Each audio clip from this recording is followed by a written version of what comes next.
서로 축복하겠습니다. 당신은 약하지만 주님은 강하십니다. 위기를 기회로 삼읍시다. 할렐루야. 오늘은 제8차 특세의 11번째 시간입니다. 오늘은 너는 구하라는 음성을 들은 솔로몬이라는 제목으로 하나님의 말씀을 전하도록 하겠습니다. 오늘 우리가 만나보려고 하는 사람은 다윗의 아들인 솔로몬입니다. 오늘 주신 말씀은 솔로몬의 이 통치 초창기의 기록인데요. 왕위에 오른 솔로몬이 제일 먼저 한 일이 무엇인지 보여주고 있습니다. 그것은 하나님 앞에서 무려 1000번제의 제단을 쌓은 것입니다. 오늘날로 말한다면 1000번의 예배를 드린 것이다. 그렇게 표현할 수 있겠는데요. 놀랍고 귀한 일입니다. 본문 4절 말씀을 함께 봉독해 볼까요? 4절입니다. 이에 왕이 제사하러 기브온으로 가니 거기는 산당이 큼이라. 솔로몬이 그 제단에 1000번제를 드렸더니. 아멘. 할렐루야. 사랑하는 세배용사 여러분, 얼마나 멋진 모습입니까? 얼마나 귀한 모습입니까? 성경학자들은 여기서 말하는 1000이라는 숫자가 이제 횟수인지 혹은 이제 양인지 서로 좀 의견이 첨예하게 대립이 되어 있긴 합니다.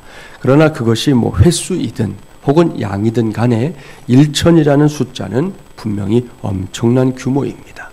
여기서 우리는 솔로몬의 마음을 읽어내야 할 것입니다. 솔로몬은 백성들에 대한 통치를 시작하기 전에 무엇보다 이 하나님과의 관계를 바르게 세우기를 원했다는 것이죠. 그래서 솔로몬은 신하들과 백성들의 지도자들을 모두 이끌고 기브온 산당으로 올라가서 자신과 백성들이 전적으로 하나님께 헌신한다 하는 의미에서, 그러니까 일종의 신앙 고백으로 1000번제를 올려드린 것입니다. 우리 모두는 이러한 솔로몬의 믿음을 꼭 배워야 합니다. 무엇을 하든 제일 먼저 하나님께 제단을 쌓고 하나님의 마음을 헤아리는 그 믿음 말입니다.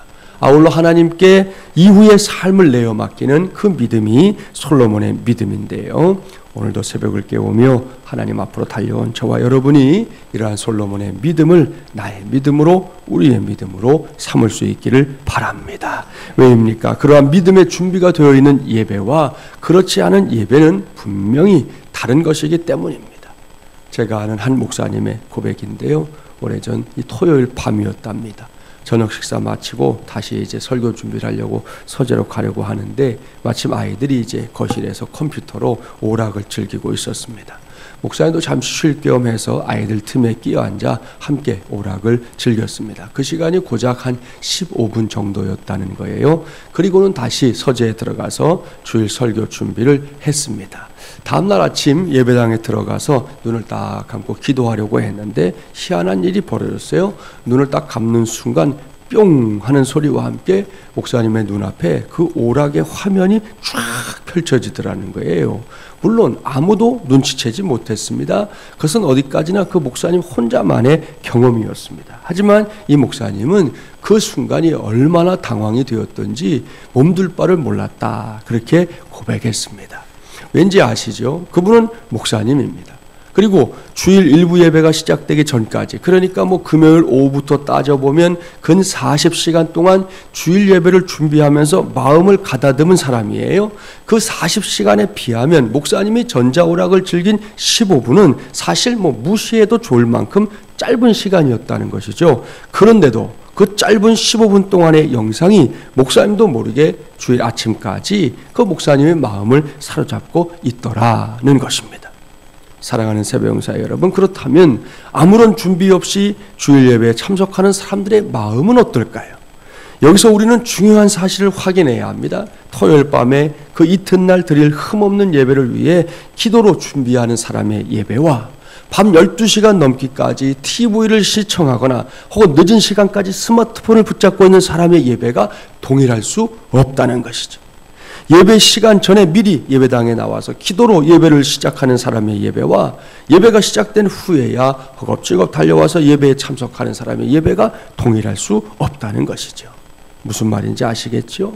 예배는 반드시 준비된 마음으로 드려야 합니다.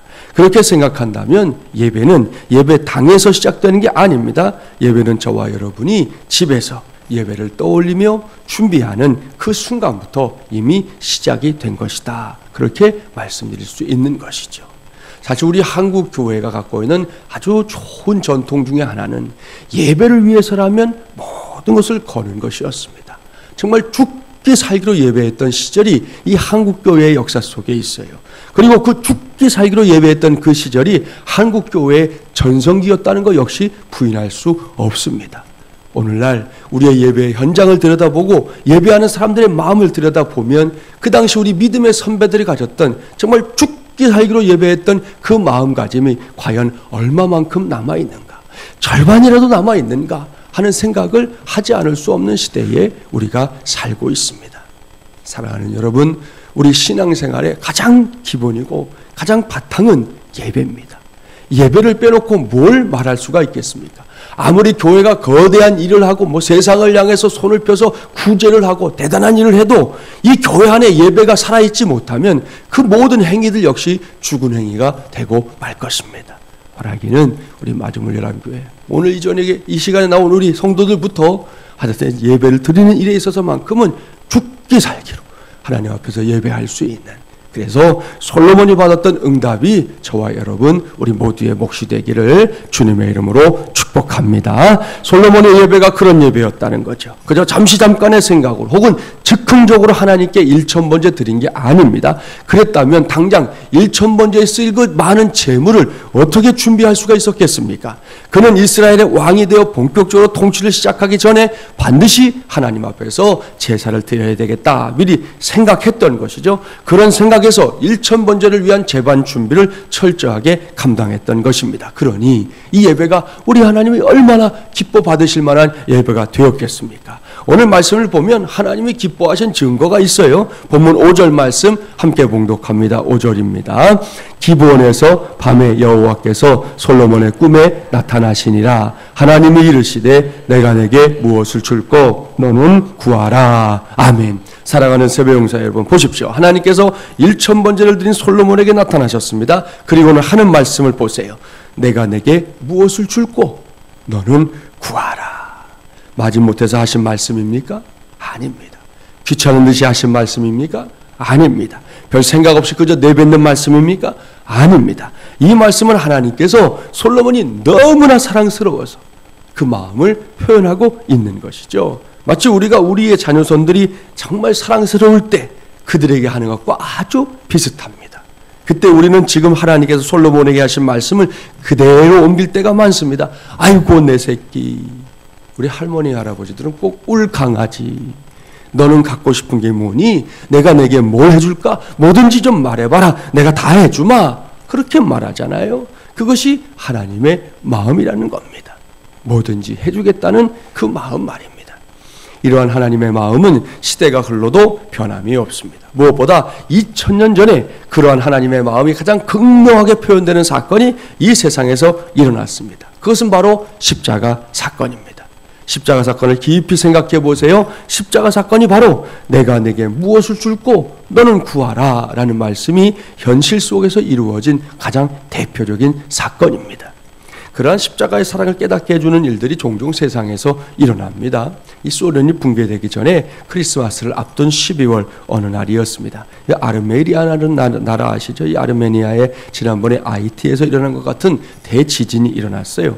그 당시 지진으로 인해 무려 5만 5천 명이나 사망하는 엄청난 참사가 일어났습니다. 그때 9층짜리 아파트가 무너지면서 철근과 콘크리트 밑에 한 어머니와 딸이 가까스로 이렇게 삼각형 틈새 속에서 목숨을 유지하며 사람들의 구조만을 기다리고 있었습니다. 스잔나라는 이 어머니는 4살 먹은 가이안이라는 딸과 함께 그 작은 틈새 속에서 겨우 숨을 쉬고 있었습니다. 그렇게 구조의 손길이 미치지 못한 채 시간이 흘러갑니다. 하루, 이틀, 사흘, 시간은 계속 흘러갔습니다. 4살 먹은 딸 이 가이안이는 그 어머니 옆에 누워서 비명을 지르며 한 가지 말을 계속해서 토해 놓았습니다. 그 아이의 애절한 말 한마디는 딱 하나, 엄마 목말라, 엄마 목말라 하는 말이었습니다. 그러나 가까스로 몸을 지탱하고 있던 어머니로서는 그 딸을 도와줄 방법이 전혀 생각나지 않았습니다. 그때 갑자기 어머니의 머릿속에 텔레비전에서 보았던 광경이 하나 떠올랐어요. 그것은 이 조난당한 사람들이 먹을 것과 이 마실 것이 없었을 때 피를 나누어 마시던 광경이었습니다. 그때 어머니는 캄캄한 어둠 속에서 주변을 손으로 더듬기 시작했습니다. 바닥을 더듬다가 깨어진 유리 조각을 하나 발견하고는 지체 없이 그 유리 조각을 들어서 자기의 팔뚝을 그어내기 시작했습니다. 그리고 딸 옆으로 더 가까이 가서 자기의 팔뚝에서 흐르는 피를 자기가 사랑하는 딸 가이아니의 입술에 떨어뜨려 주었습니다. 어머니는 엄마 나 목말라요 라는 목소리가 터져나올 때마다 유리 조각으로 또 더 힘껏 팔목을 그어서 자신의 피를 사랑하는 딸의 목에 흘려 넣었습니다. 그렇게 보낸 시간이 2주일. 그들은 결국 극적으로 사람들에게 발견되어 구조되었습니다. 보십시오. 이 딸 가이아니는 어머니의 희생 그리고 어머니의 피 흘림 때문에 살아났던 것입니다. 그 상황에서 딸에게 있어서 어머니의 피는 유일한 희망이었던 것이죠. 사랑하는 여러분, 이것이 바로 2000년 전에 일어났던 십자가 사건과 비슷한 사건입니다. 생각해 보십시오. 달리 살 길이 없고 달리 하나님의 진노를 피할 수 없었던 인류를 위해 하나님은 하나님의 아들 예수 그리스도를 준비하셨습니다. 그리고 예수님께서는 십자가 위에서 거룩한 피를 뿌려 우리 모두를 살려주셨습니다. 우리 하나님의 사랑은 이렇게 엄청난 사랑입니다. 위대한 사랑입니다. 여러분, 우리가 잠깐은 기뻐했다가 싹 망각하고 살아야 할 그런 사랑 아니라는 것이죠. 그렇게 값어치 없는 사랑 아니라는 것입니다. 사도 바울은 로마서 8장 32절에서 분명하게 밝히고 있습니다. 자기 아들을 아끼지 아니하시고 우리 모든 사람을 위하여 내어주신 이가 어찌 그 아들과 함께 모든 것을 우리에게 주시지 아니하겠느냐. 아멘. 이 말씀이 바로 내가 내게 무엇을 줄고 너는 구하라 라고 말씀하는 하나님의 지속적인 사랑의 역사를 기록한 말씀입니다. 이 말씀을 힘입어 이 새벽에도 하나님께 간절하게 구하는 것은 물론이고 그 아들과 함께 모든 것을 우리에게 주시는 그 복과 은혜까지 함께 누릴 수 있는 저와 여러분이 되기를 주님의 이름으로 축복합니다. 이렇게 하나님께로부터 너는 구하라 라는 말씀을 들은 솔로몬이 그 소중한 기회를 놓치지 않고 있습니다. 본문 6절 이하의 말씀은 솔로몬이 너는 구하라 라고 말씀하시는 하나님께 자신의 마음을 활짝 열어 보이면서 기도하고 있는 기도문이에요. 6절부터 9절까지의 말씀, 기도하는 심정으로 함께 봉독해 볼까요? 6절부터 9절입니다. 솔로몬이 이르되 주의 종 내 아버지 다윗이 성실과 공의와 정직한 마음으로 주와 함께 주 앞에서 행함으로 주께서 그에게 큰 은혜를 베푸셨고 주께서 또 그를 위하여 이 큰 은혜를 항상 주사 오늘과 같이 그의 자리에 앉을 아들을 그에게 주셨나이다.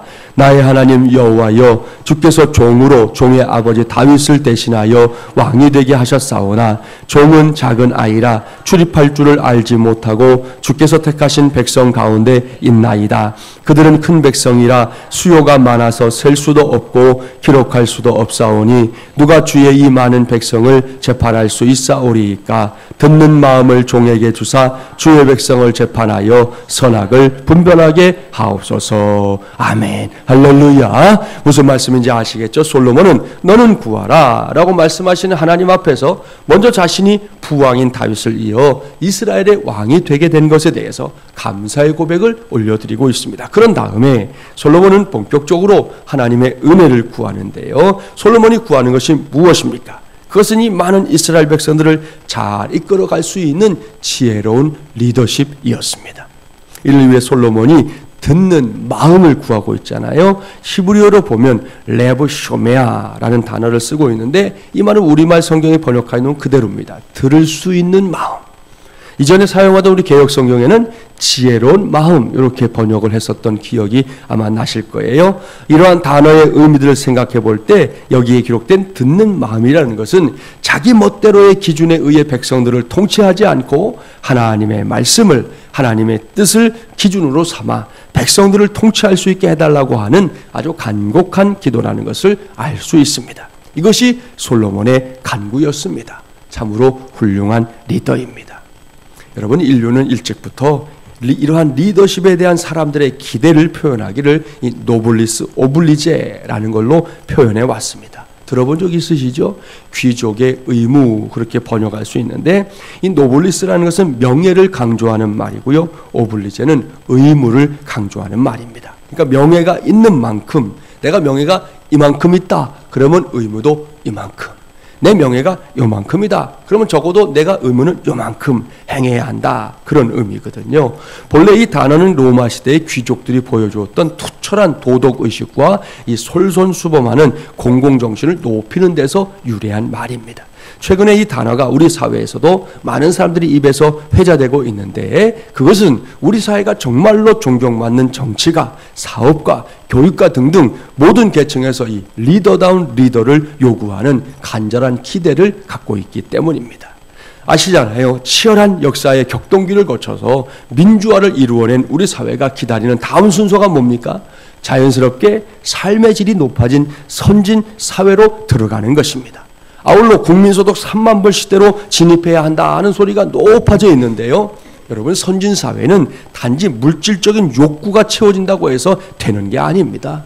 성숙한 시민의식이 없이는 3만 불 아니라 5만 불 시대가 되어도 그 사회를 선진사회라고 말할 수 없다는 것이죠. 참으로 다행스러운 것은 우리 사회가 결코 이런 노블리스 오블리제의 본을 갖고 있지 못했던 것이 아니라는 사실입니다. 흔히 한국적 노블리스 오블리제를 말할 때 가장 자주 언급되는 사람, 그는 경주의 만석군으로 꼽혔던 최부자라는 사람입니다. 그는 조선시대 최고의 부자로 경주 첨성대 아시죠? 이 첨성대 근처 이 계림이라는 숲이 있는데 그 근처에 집을 갖고 살았던 사람이에요. 그는 부자가 3대를 가지 못한다 하는 속설을 깼습니다. 그의 가손들을 무려 10대 동안 진사를 지냈고 12대 동안 만석군을 이어나간 것으로 전해집니다. 1600년대에서 1900년대 초까지 무려 300년 동안 이 귀족의 의무를 다한 최부자 가문의 영광은 최부자가 남긴 6가지 교훈 때문이다. 그렇게 알려져 있어요. 첫째, 과거를 보되 진사 이상의 벼슬을 하지 말 것. 너무 높이 올라가 살려고 하지 말아라. 아주 후손들에게 신신당부했어요. 둘째, 만석 이상의 재산은 사회에 환원할 것. 여러분, 그 시대에 사회 환원이라는 말을 쓴다는 것 자체가 놀라운 일이에요. 지금 우리 시대에도 그 일을 하는 사람들이 별로 없어요. 유일한 박사님, 유한공고의 설립자였던 유일한 박사님, 예수 믿는 그분만이 정상적으로 사회 환원했지 우리나라에서는 사회 환원의 기록이 별로 없거든요. 그런데 그 오래전에 이미 이분은 그걸 말했다는 거예요. 셋째, 흉년기에는 땅을 늘리지 말아라. 넷째, 과객을 후히 대접해라.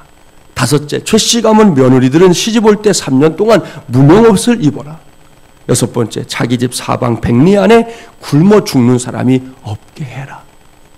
이 오래전에 이런 생각을 가졌다는 것이 얼마나 놀라운 일입니다. 참 귀한 가훈입니다. 특별히 흉년기에는 땅을 늘리지 말라 한 것은 그가 부당하게 부를 축적할 수 있는 기회를 철저하게 거절했던 그런 본이 되었습니다. 요즘은 어떻습니까? 기회만 되면 문어벌 확장을 일삼는 사람들.